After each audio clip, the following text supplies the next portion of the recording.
அப்போ 2 ஆட் பண்ணா என்ன கிடைக்கும்? ஸோ ஃபர்ஸ்ட்டு A1 போடுறேன். 0, 1, 1, 2, 3, 4, 0. 1, 2, 3, 4, 0. 0, 0, 0, 1, 0, 1. இது 2 ஆட் பண்றதாம்மா. ஆட் பண்ணா என்ன ஆகும்? 1, 0, 1, 0, 1, 0. அப்போ கேம்பிங் டிஸ்டன்ஸ் என்ன?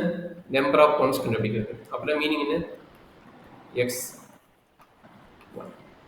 அப்போ எத்தனை ஒன்று இருக்குது இல்லை? 1, 2, 3 ஒன்ஸ். அவ்வளோதான். இதுதான் வந்து கேம்பிங் டிஸ்டன்ஸ். ஸோ இதே மாதிரி அடுத்த ப்ராப்ளத்துக்கு போடலாமா? அடுத்த ப்ராப்ளம் என்னது? 0, 0, 1, 1, 0, 0. 0, 1, 0, 1, 1, 0.